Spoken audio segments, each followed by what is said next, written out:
The broadcast is now starting. All attendees are in listen-only mode. Hi, my name is Beverly Bolnick, National Sales Manager at NMP, and I would like to welcome you to National Mortgage Professional Magazine's webinar titled Fannie Mae HomeStyle Renovation Mortgage, sponsored and presented by AFR Wholesale. I would like to thank all of our webinar attendees for taking the time out of their busy days for this very valuable and informative webinar in our ongoing series of webinars. Conducting today's webinar is Damon Richardson, AFR's Fannie Mae HomeStyle Renovation Mortgage Specialist. With 12 years of mortgage industry experience spanning several underwriting roles, Damon Richardson has consistently brought a high level of professionalism to his work while never sacrificing a personal touch. Working as both a frontline and QC underwriter, Damon operates under the belief that communication and customer service are the tentpoles of success in today's business landscape. As AFR's Fannie Mae HomeStyle Renovation Mortgage Specialist, he hopes to share with you his expertise in order to facilitate stronger business relationships in today's ever-changing mortgage landscape. If you have questions during the webinar, please be sure to send them via the Questions tab on your GoToWebinar console, and we'll try to answer as many questions as possible at the end of the webinar. If we don't get to all the questions, which usually is the case, we will definitely have someone from AFR get back to you in the next few days to answer your questions. And we'll also be sending out the PowerPoint presentation and a link to the recording of the webinar to everyone who registered for the webinar tomorrow. Without any further ado, I'd like to turn things over to our presenter, Damon Richardson. Thank you very much, Beverly. It's not often that you get to have such an enthusiastic and esteemed introduction to anyone, so I appreciate that. And I want to say, hello to everyone here. I can't say anything more, about myself than what was already said, but I'm definitely looking forward to the opportunity to present this to everyone and to not just make this drab and humdrum, but to really show you guys how excited I am about this product, what it means for our business, because I'm passionate about these things, and I hope that that actually comes through in the coming pages and tabs that we're about to review. So just to give a quick overview of everything that Beverly just said, not to promote myself too much, but basically you've heard about me. Now it's time to talk about the program in and of itself, and we're going to cover all of the who's, the what's, and the whys about the Fannie Mae HomeStyle Renovation Mortgage, and we're going to dive into these different topics. And I know that I can't give anybody an expert feel in this program, just from talking about it and showing you some slides. It's going to take tangible experience. However, what we can do is, break down some of the mythological aspects of this and turn it into something that's human and hopefully at least somewhat familiar for everyone, so we can take the concept and really, sponsor some, a feeling of comfort with the program in and of itself. Now, to start at the beginning, Fannie Mae HomeStyle literally is a single close construction loan that we can use to actually purchase or refinance a property that a borrower currently owns, and also escrow the cost for making renovations to that property inside of one loan. The great thing, this is very similar to something that already exists, and that is the HUD 203K. However, this loan is different, and the biggest difference is that I can tell you right off of the top, not being married to or moored down by the HUD minimum property standards, and also not being restricted in using luxury items or materials inside of the renovation project for our borrower. This basically means that we have an unprecedented opportunity with the conventional single close renovation loan to be able to help our borrowers really create a very true representation of their ideal dream home. Now, in terms of how this product can be used, the first and most basic use of it is a problem, a situation that we've all seen, a million times if we've ever seen it once. That is a property that just, bottom line, has some kind of deficiency that would preclude it from being, a property that we could actually lend on. And I know that we've all experienced this in the past. We can save these loans now. These borrowers can even take it to the next step and just, and not just fix a deficiency, but also now make positive changes, because now anytime a borrower walks into a home that's in the right place and has the right bones but lacks the proper finishes or amenities, now is the time that we can actually tell these borrowers, if you need a third bedroom, it can be added in. If you want a separate private bath, to add on to a master suite, we can do these things. So now, for the first time, even with just wanting to do exterior projects and be able to add in things like exterior spas and pools, these are all things that are 100% possible to do and add to a home, and now finally with a conventional mortgage. Now, in terms of what we can do with our homes and maximum LTVs and things of that nature, let us actually talk about the ideas behind our maximum LTVs and the different property types that we can get into, because this is also an area where we are very different from what is offered by the HUD product. But let's take a quick stop, because we do have a poll question. And Beverly, can we display the first poll question, please? Absolutely. So it's related to what Damon was just talking about. Have you lost loans due to some deficiency in the subject property? So if you could vote right now, we'll give you a couple of seconds to vote, and then I'm going to reveal the results.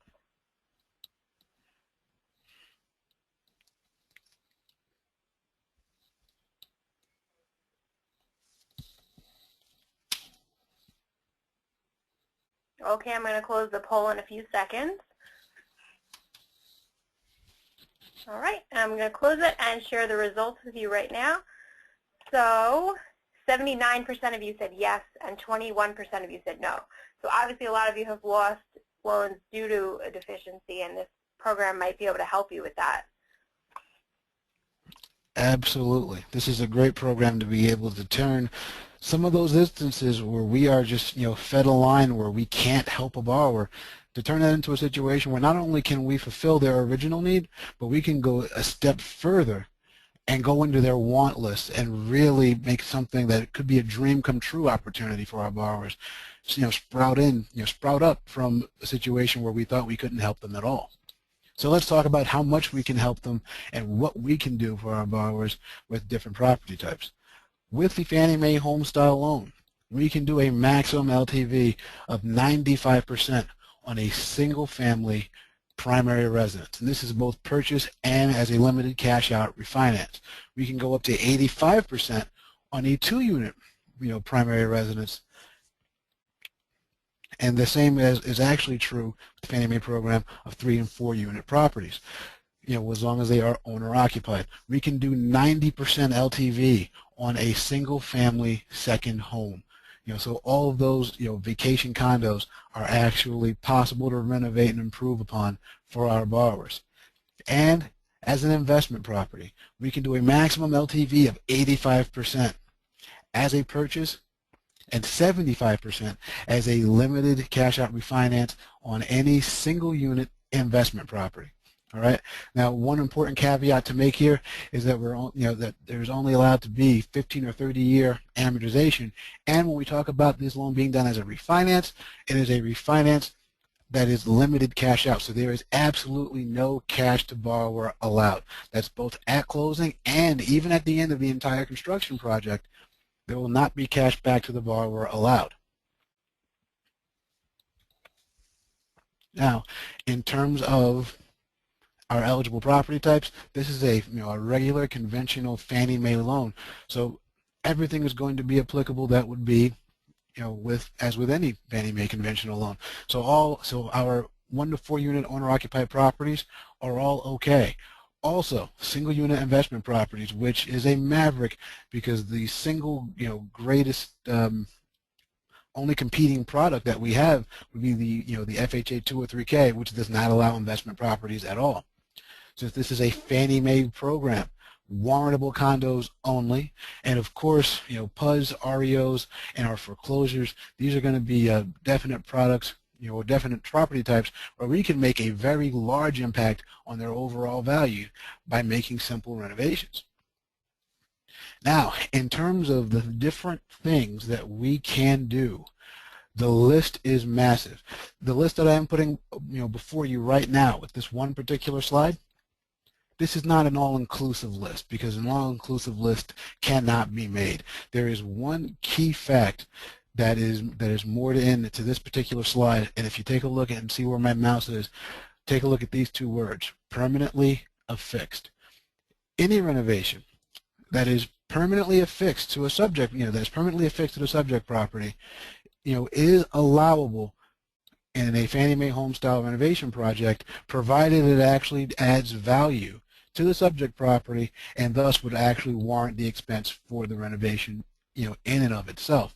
When you talk about the idea of something being permanently affixed, to conceptualize this and actually make it concrete, in any kitchen renovation, a freestanding refrigerator can be a part of the project. However, it is not permanently affixed. The refrigerator can absolutely move on with the borrower once the borrower sells the property. However, their gas range or double wall ovens and the dishwasher, these are all things that are actually permanently attached and are considered permanent features of the subject property, and therefore they are permanently affixed. So the biggest thing that we have to worry about in terms of what can and cannot be done, inside of the loan itself, is asking ourselves: A, does the renovation itself add value? B, is it permanently affixed? And then ultimately for the borrower, their option C is this what the borrower wants in their home? Now, in terms of improvements that we would actually not allow, to be a part of the Fannie Mae HomeStyle program, number one, anything that is not permanently attached. So if a borrower wants to put in a, one of those above ground, basically plastic pools, that's assembled, that's something that can be broken down and taken with them. However, if it was an above ground pool that was built into their deck, where it is not going to be something that can be easily removed and taken away from the property, then it would, bounce back on the land of being something that can be added. Obviously, anything that's going to actually make the property, better zoned or more useful for business or commercial purposes will not be allowed. And in general, anything that's actually not going to allow us to actually increase the value of the subject property, because as we get into the specifics of how the Fannie Mae HomeStyle mortgage works out, seeing a definite increase in value is something that is of high importance. I think this would be a good time, Beverly, to take another poll question. Okay, so I'm going to launch that next poll question up on the screen. And the question is, would your realtor relationship strengthen by allowing them to transform any home in their existing inventory into an ideal? And you can choose yes or no, and I'll give you a few seconds to answer, and then I'll share the results.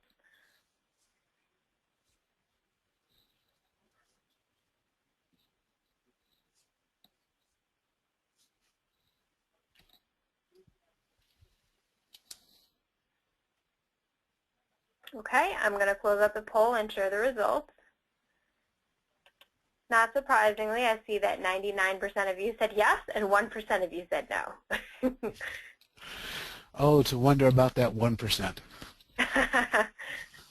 All right, so, but in speaking about that poll in the last couple of slides that we've looked at, the power of this loan to be a transformative force, to be able to have your realtor relationships be bolstered by the idea that now all those dirty dogs, those homes that have structural obsolescence are missing that modern kitchen or just more modern amenities, that they just have the hardest of times moving. You can be their source, their go-to, to be able to now move all of these properties from their inventory, and that's just good for everyone. That's more business for them, and of course more business for all of us, and who wouldn't like to do more business?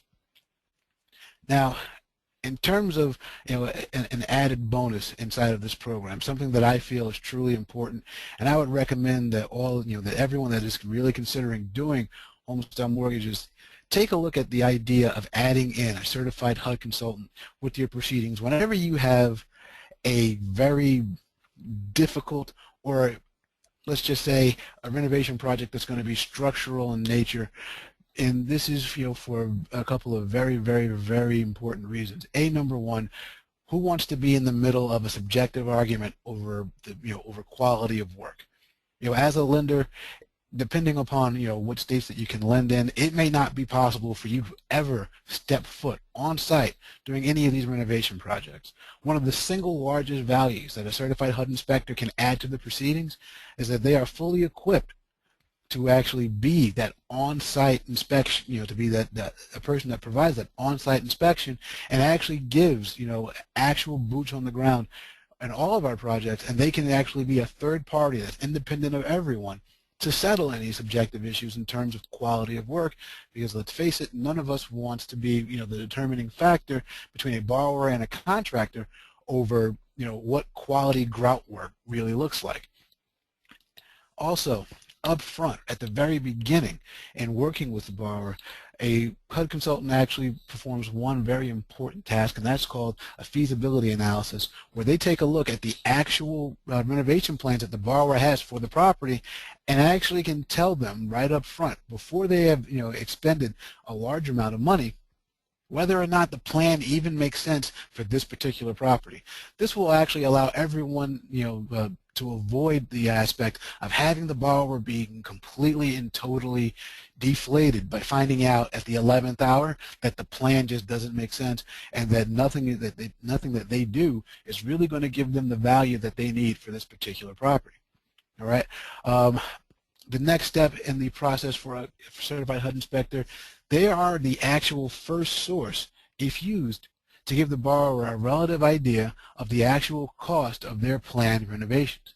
And to go along with their planned renovations, they can take a look at any health and safety issues that are presented by the property to make sure that the total renovation plan is inclusive of those items, to again allow us to not have any 11th hour changes to the actual renovation plan, which will ultimately lead to our borrowers being disappointed.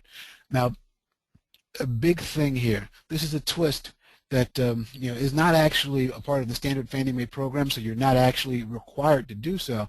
However, as we view it here at AFR, it is much better and a much better value to our to the borrower in the end to actually have someone that's on their side from beginning to end. And this actually adds overall to the argument that one of these loans is a much better solution than just doing any cash out refinance and handling the renovations on their own. This fully empowers us as a lender to be an advocate for the borrower throughout the entire process, not only during the actual portion before closing, but during the construction process as well after loan closes. And obviously, for these extra protections, a HUD consultant doesn't work for free. They do charge fees, and these fees are typically commensurate with the amount of work written up, in their consultant's write-up regarding the scope of work.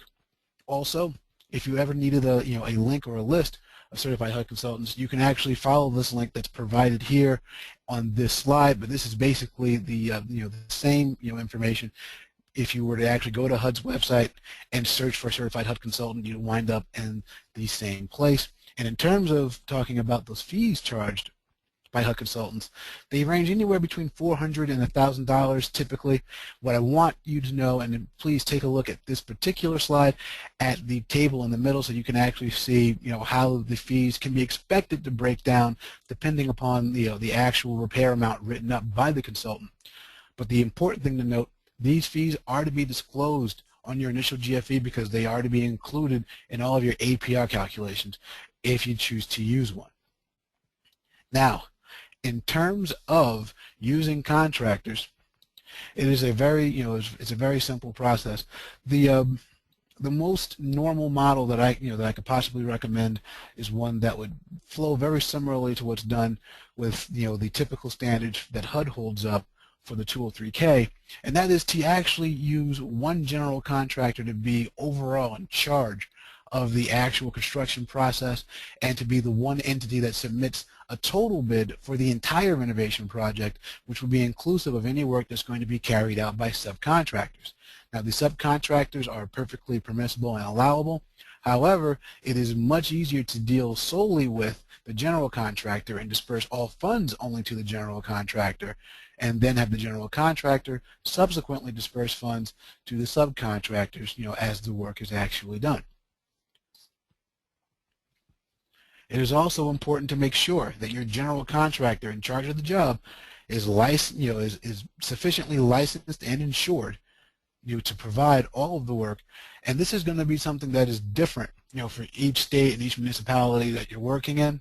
Also, the bids themselves. They actually must be, itemized and detailed, so that this way there is no confusion to ourselves, to the borrowers, to the contractor as to what the scope of work is and what the total cost for the work will be, once it's actually completed. And this all again lines up with the idea of being able to give peace of mind to the borrower in the end.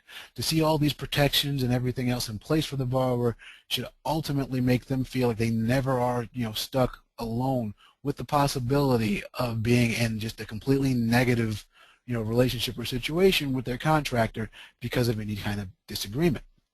So let us actually go over an example of all the information that we need to see on an actual bid from a contractor for it to be considered acceptable.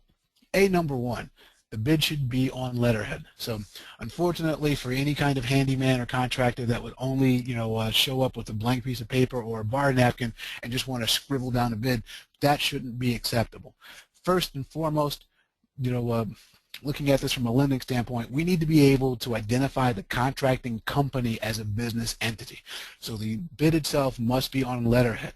That letterhead, and it's should clearly identify the business's name, a contact from the contracting company, that was actually responsible for generating the bid, their full identifying information. So the full address, telephone number, and since we're in the 22nd century or 21st century, I'm sorry, it's 2014, there should be at least a URL or an email address to correspond with them with. In terms of our actual project, particular information should include number one, and this is very important, a bid date. The bid date is of tantamount importance. During the course of working on these loans, you will find there will be plenty of times where the bid will change from the first bid submitted before you actually submitted the loan for underwriting right up until the 11th hour when you're in underwriting. So it is important to have a date on the bid so we know what the most recent bid is and what work is on that bid. So this way there can be no confusion as to which version of the bid that we're talking about, once we actually begin the construction phase. Also, the project address should be clearly labeled as the subject property address. The client's name should be our borrower's names. Also, and this is also of crucial importance, there should be a projected start and completion date listed plainly on the bid itself, so this way we know up front whether or not the contractor can complete the entirety of the job during the time frame in which they can be allowed, to finish construction. In the body of the bid itself, it is important that the entire scope of work be clearly labeled and written out. So this way there is zero chance of any kind of indecision, or indecision would be the wrong word, but any discrepancy between what is believed to be and what actually is included in the bid itself. So this way there's no confusion by any parties. And to go along with that scope of work, there should be a breakdown between material and labor costs, and then actually totaled out, and then finally coming into a grand total, at the bottom. All of this information is important to have in the bid, again, so that we can give our borrower peace of mind. There should never be any type of confusion or uncertainty regarding what information, what work is being done to their home. In terms of our appraisal, lo and behold, this is a conventional Fannie Mae loan, so no, we will not need to use an FHA 203K appraisal. We will use a standard conventional, conventional appraisal. However, the main difference is we will also include on these appraisals a value after the improvements, that are being proposed in our renovation plan. The way that we will do this, when the appraisal is ordered, you will take the information that you receive back in your contractor bid, and if you've elected to use a HUD consultant, that HUD consultant's write-up, and you will submit these items to the AMC. They will give them to the appraiser, so that the appraiser can not only evaluate the property in its current condition, but also take a look at the proposed added amenities and features to the subject property, and give an actual accurate estimation of value based on based on our renovation project. What's important to remember here, in a situation where we are looking at a refinance, the only value that we are going to consider from the appraisal is the after improvement value. So this is another place where this loan differs from what's offered by HUD. On the Fannie Mae HomeStyle, if a home is currently underwater, it is not impossible to put in a HomeStyle loan and have only the after improvement value considered. By doing this, if a home is currently underwater, if the renovation plan is going to give us a sufficient value to actually bring the the loan within limits for LTV of our proposed loan, it's fine. So we do not have that particular limitation, and we can actually get people refinanced out of an underwater situation based upon the strength of the proposed renovation. In terms of what costs can be escrowed for repairs, let us take a quick moment to discuss this. Obviously, the entire amount from the contractor's bid can be escrowed for repairs. Also, there should also be room to include consideration for a contingency reserve.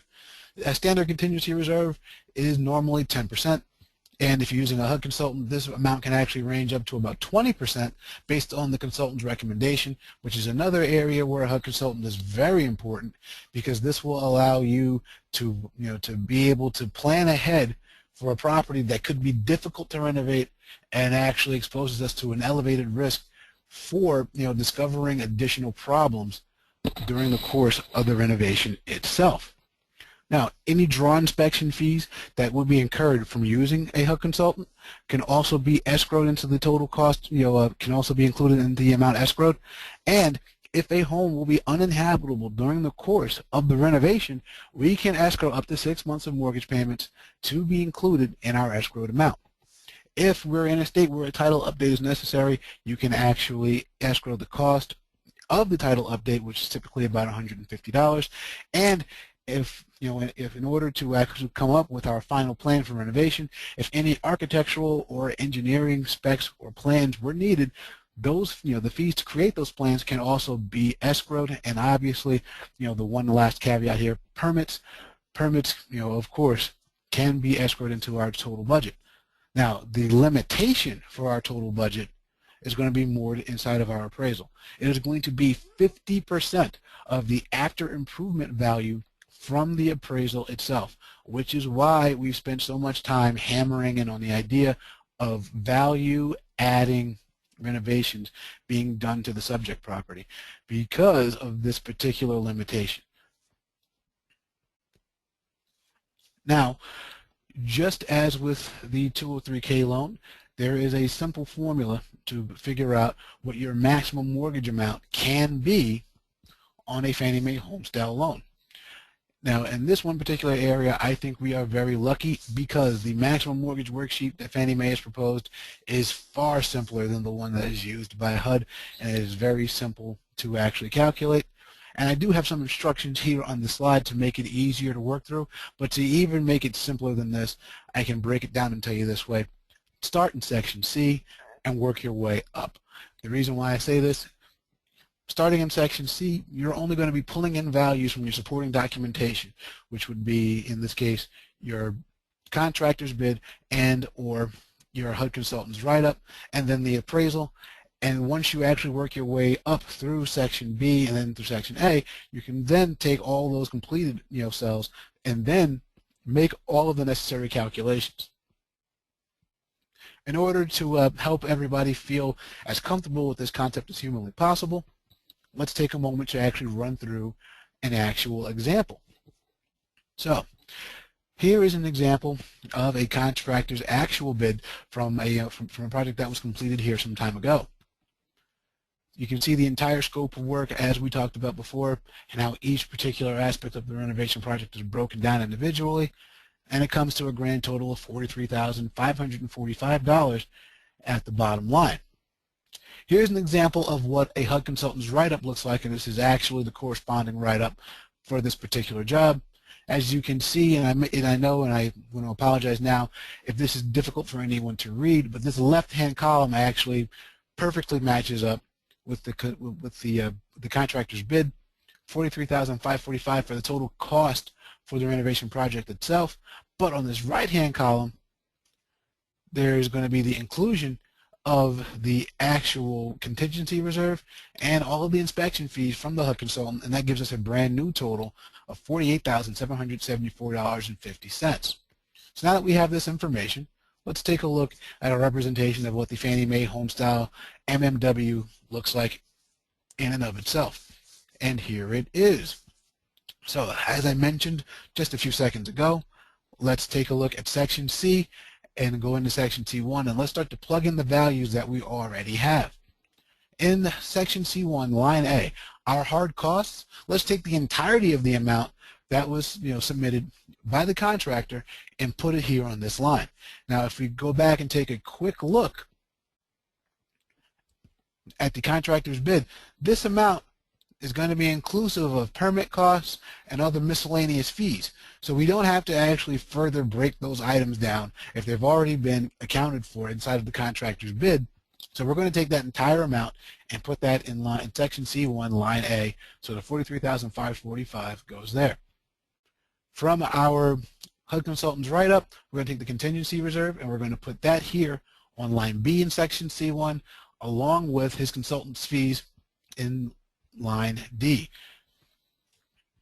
We're going to move down to Section C2. We're going to quickly add those things up, and lo and behold, they come to the same total that we had from the consultant's write-up of $48,774.50. To keep along the line with the example that we had, we're going to go right up to Section B now. We're going to take the the value from the appraisal, our after improved value, and we're going to sit this right here in Section B3. Now in Section B1, we're going to put in our our purchase price, and we're working on a purchase example for a specific reason. We spoke earlier about the value that we use to determine our maximum mortgage amount being the after improvement value. That's not as simple on a purchase. There's a little wrinkle to that, and that's why we're going to use a purchase example in terms of completing the maximum mortgage worksheet, and we're going to get to that little wrinkle in just a moment. Now the first calculation that we're going to make is for Section A2.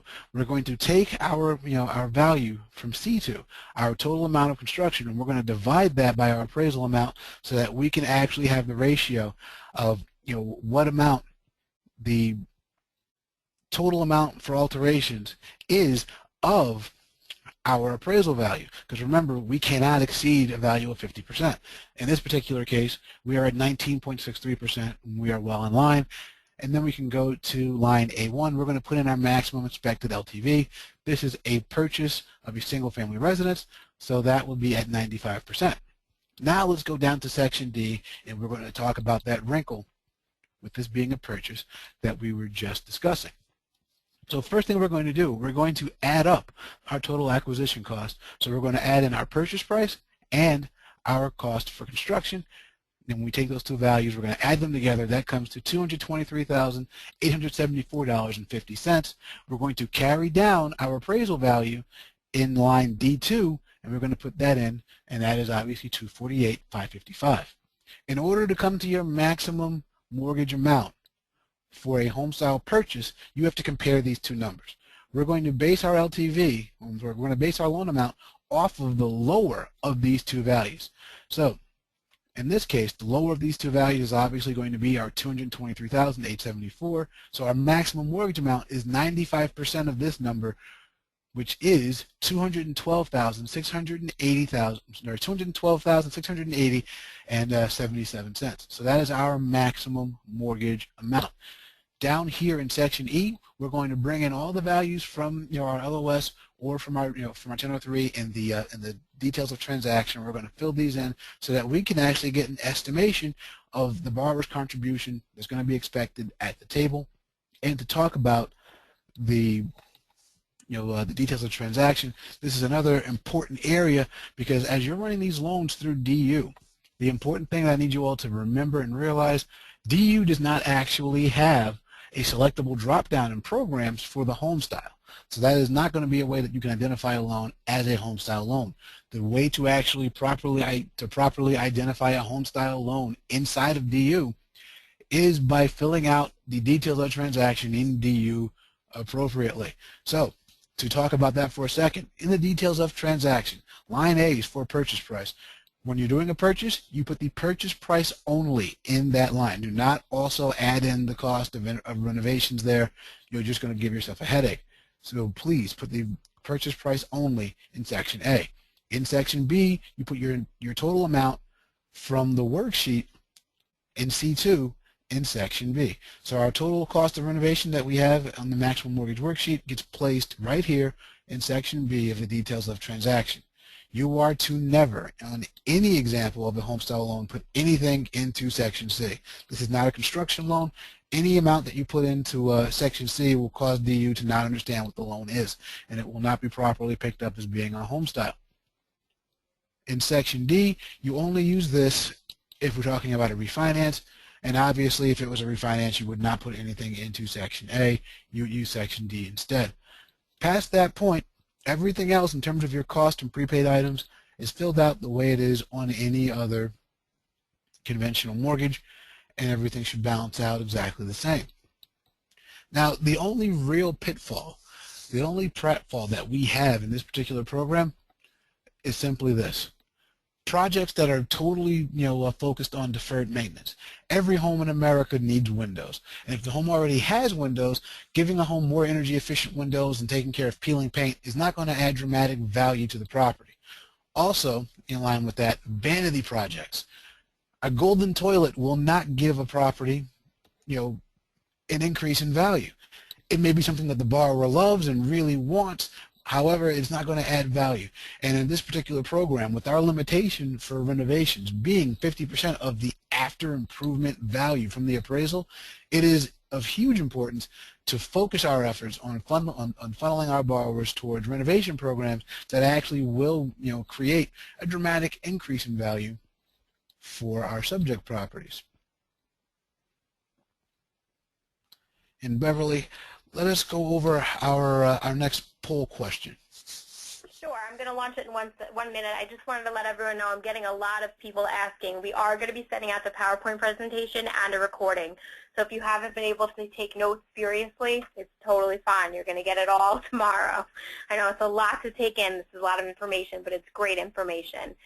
Okay, we're going to launch this last poll question right now. And the question is, would the ability to transform the home of an existing borrower into a new custom home assist your ability to convert leads? And the choices are yes or no. Please answer, and I will leave it open for a few seconds.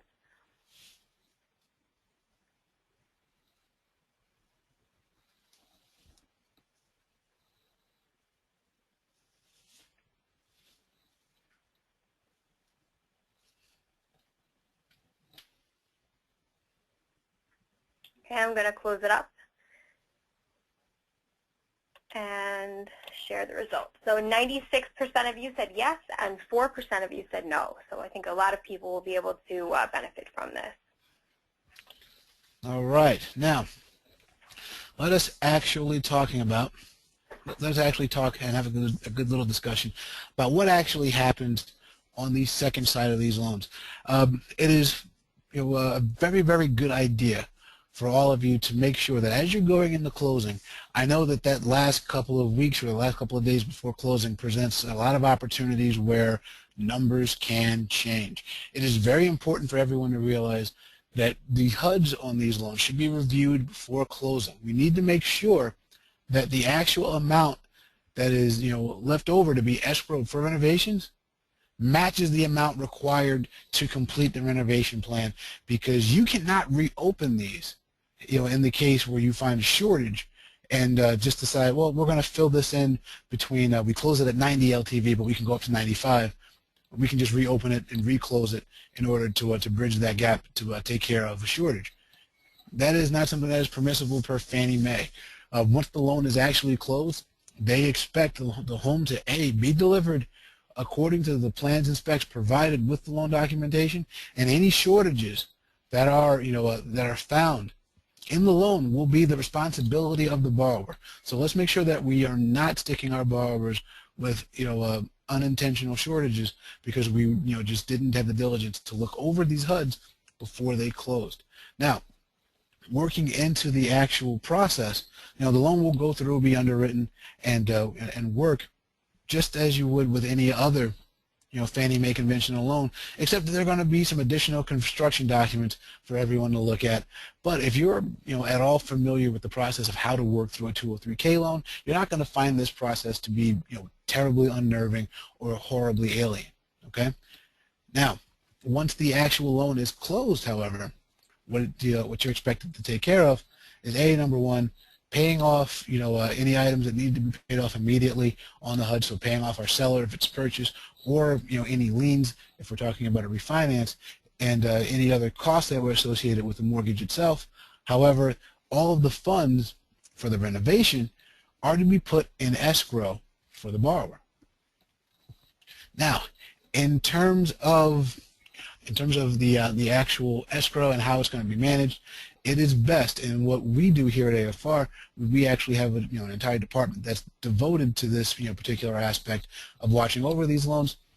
But once you have your escrow funds, it is advisable to have at least someone that is there to look over these projects and to actually have direct line of sight communication with your borrower, with your contractor, and also your HUD consultants if you're using one, to make sure that everything can operate smoothly.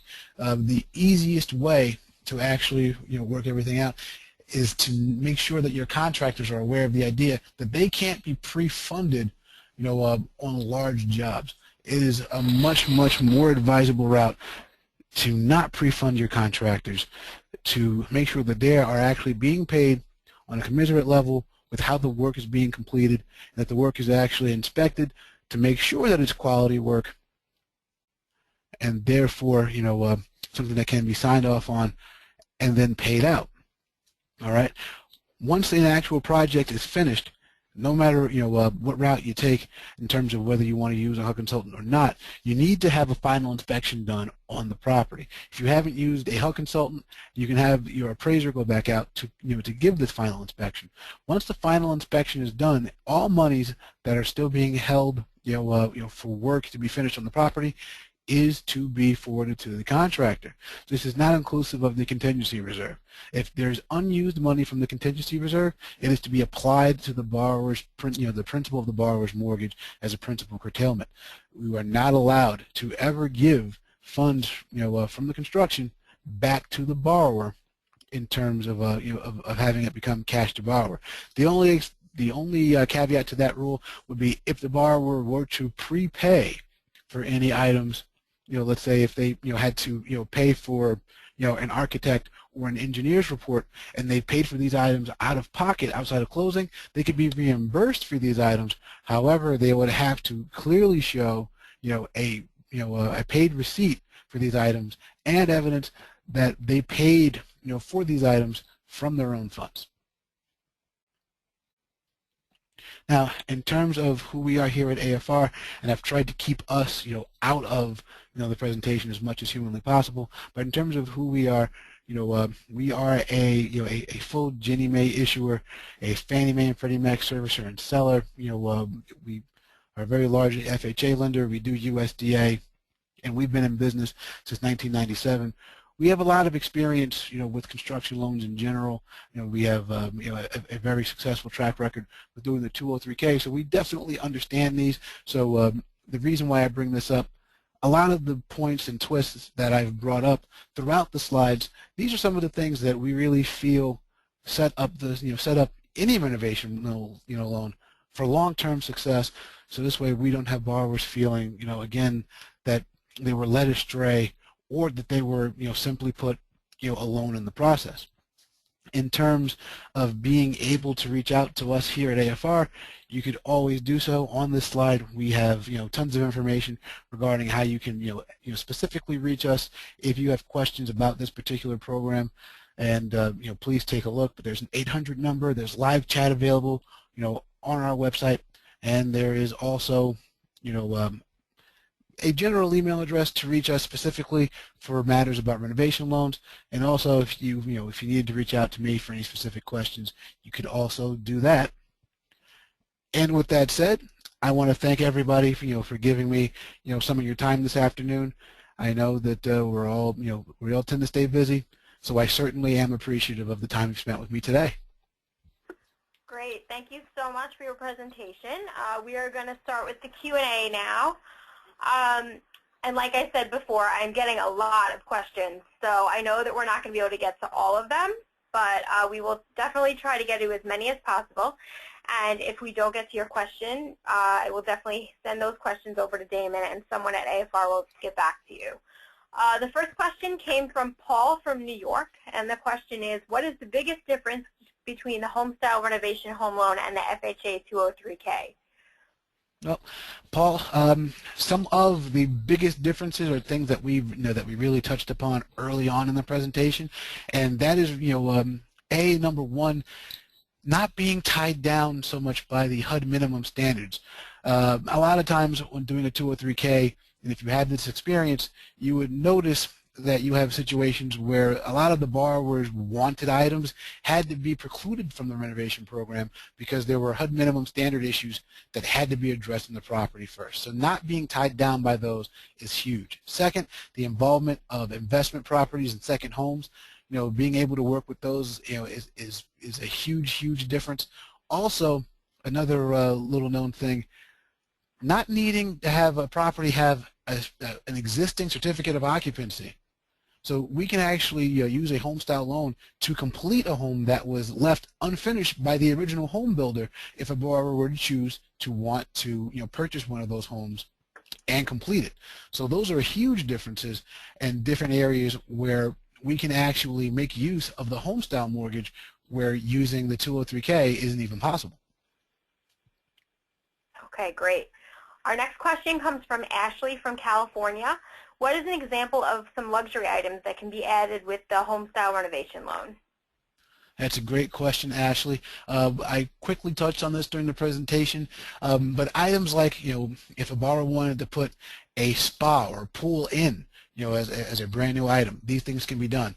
In the exterior landscaping, if they wanted to add a barbecue pit, if they wanted to make a sweat lodge in their backyard, these are all things that have no practical need to have in a property, but these could be things that are actual desirable features for the home to have for our borrower. So again, if we're putting these items in as permanently affixed items, they can be actually done with the Fannie Mae HomeStyle loan. Excellent. Next question is from Steve from New Jersey. Can a property that is currently underwater be refinanced with a HomeStyle renovation loan? Absolutely, Steve, absolutely. And this is something that I did touch on, in the presentation itself, and it's a very important, item, and you should all walk away from this. If a borrower, finds themselves in a situation where they have, a property that's now only worth $150,000, but they have $200,000 in mortgages, but they wanted to make an addition to the home, and we have a situation where this addition to the home is now going to bring the property value up to $325,000. And we can make that happen with, within our limitation of LTV of 95%. Absolutely. Without regard to the current as-is value of the home, we can lend that with this program. Excellent. The next question is from Carrie from Louisiana. Are the mortgage payments made during the renovation project fully amortized? Very excellent question, Carrie. Yes, they are. Even when we even when we escrow, the monies necessary to make payments for the borrowers, these are all fully amortized payments, going according, with the amortization schedule. There's nothing, different there. This isn't one of those, construction loans where the initial payments are interest only or anything like that. The payments are fully amortized from payment 1 through payment 360. Excellent. All right, we have time for one more question, and then we're going to close it up. But I know there are a ton more, so we're definitely, we'll definitely get back to you with them. The last question comes from Katie from Florida. Can a HomeStyle mortgage be used to resume a previous renovation started by borrowers that could not be completed? That's a very excellent question, and the answer here is yes. There are a couple of caveats with this. Number one, if we're taking over a project that has been, that has been previously started by the borrower, they're going to have to come up with, a full plan, just as they would if we were starting this from the beginning. So they're going to have to provide, an actual full plan to complete the property, and then we're going to have it appraised, based on the plans and specs, from the contractor. Also, The contractor is going to have to be licensed and insured. So if they were using a general handyman initially, that general handyman is going to have to step aside for a licensed contractor to come in and complete the job. But as long as we can meet those provisions, absolutely.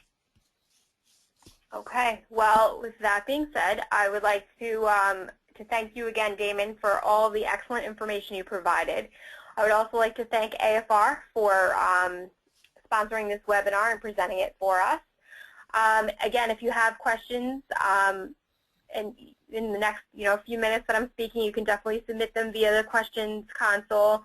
Otherwise, we will be sending out the PowerPoint presentation and the recording tomorrow to everyone who registered. So if you know someone who registered for the webinar and they missed it, they'll still be able to see it, because I'll be sending it out to everyone who registered. And if you have any questions moving forward, definitely get in contact with us or with AFR, and we'll definitely forward the information on. I hope everyone has a great day, and thank you again, Damon. And everyone have a great day, and I will see you on the next webinar. Thank you very much, and thank you, Beverly, for the opportunity to be here. I really appreciate it.